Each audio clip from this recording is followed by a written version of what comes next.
용인의 새바람이 분다. 용인 플랫폼 시티.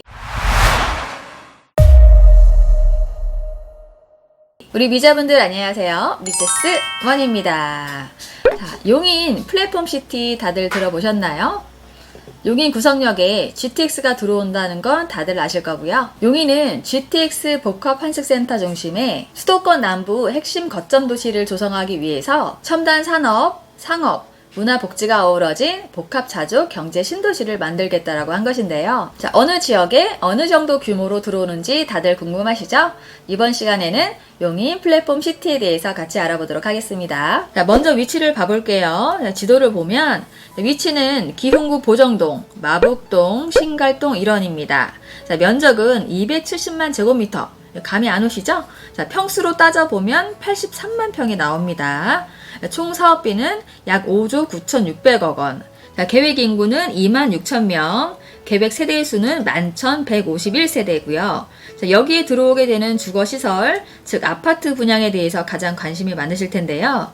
이 플랫폼 시티에는 계획 세대 수 11만 세대 중에 공공임대는 4,471세대로 전체의 42%, 공공분양은 1,832세대로 전체의 16%, 일반 분양분이 4,599세대로 전체의 42%를 차지하게 됩니다. 자, 일반 분양분이 42%니까 한 4,600세대 정도 되는 건데 일반 분양분이 이것밖에 안 된다는 게 좀 아쉽긴 하네요. 자, 어디서 주최하냐고요?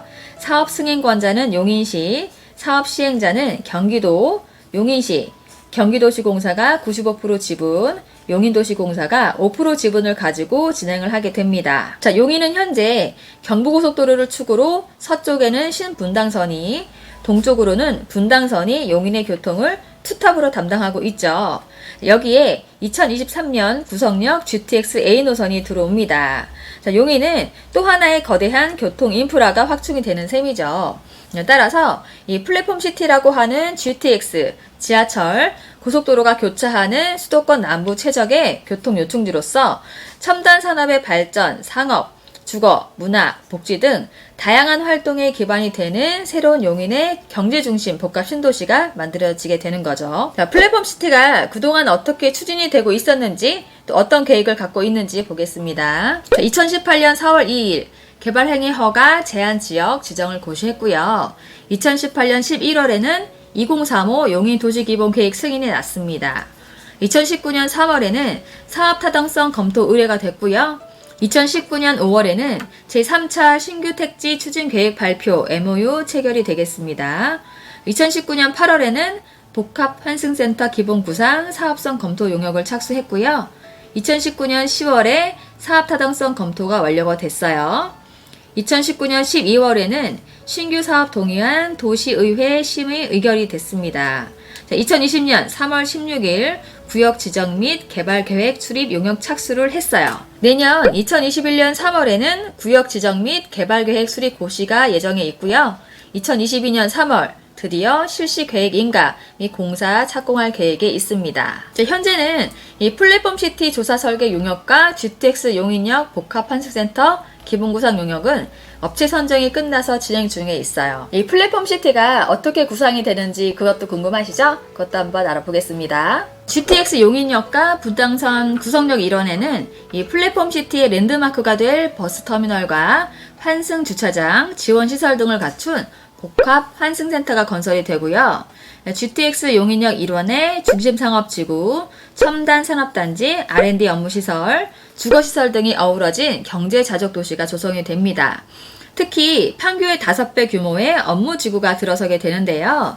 이 플랫폼 시티를 통한 고용 효과도 기대해 볼 수 있는 부분입니다. 지방공기업평가원의 타당성 검토에 따르면 이 플랫폼 시티 조성이 전국에 미치는 생산 유발 효과는 1조 2,720억 원, 부가가치 유발 효과는 4,140억 원, 고용 유발 효과는 7,515명으로 추산이 된다고 하니까요. 이 플랫폼 시티는 4차 산업 자족도시 건설과 일자리 창출에 기여를 하면서 이에 따른 고용 유발 효과와 생산, 부가가치 효과를 기대할 수가 있겠습니다. 그럼 여기서 주목해야 될 게 또 있죠. 이 플랫폼 시티가 들어오면서 최대의 수혜를 받는 아파트가 어딘지 그것도 한번 알아보겠습니다. 지도를 보겠습니다.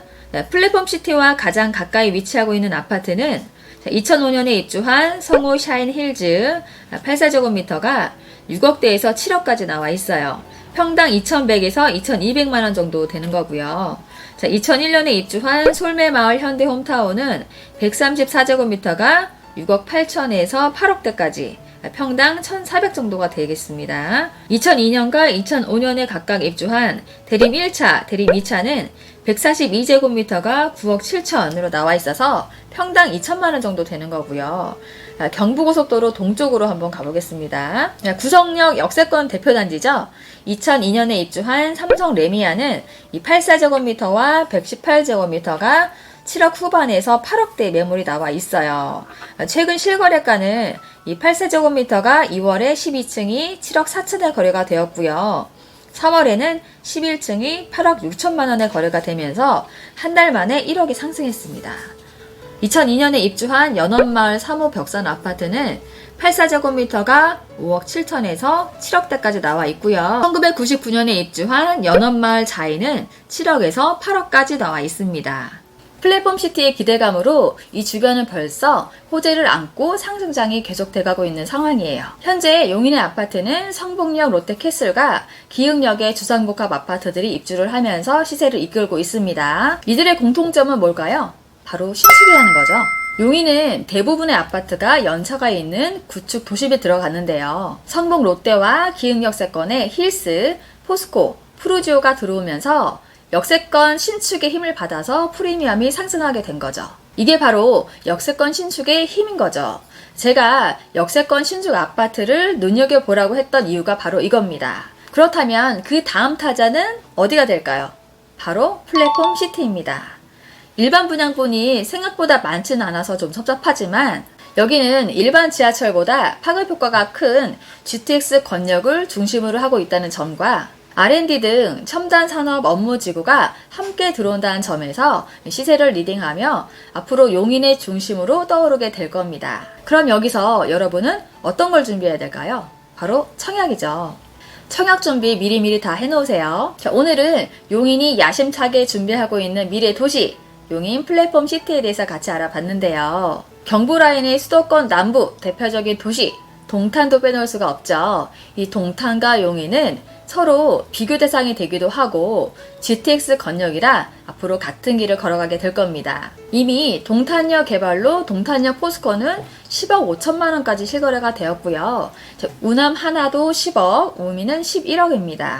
저는 개인적으로 이 플랫폼 시티가 동탄 이신도시의 동탄역, 광비콤과 비슷하다는 생각이 드는데요. 동탄역 광비콤, 용인 플랫폼 시티 서로 닮은 점이 있습니다. 동탄 이신도시 광비콤은 한창 계획 중에 있죠.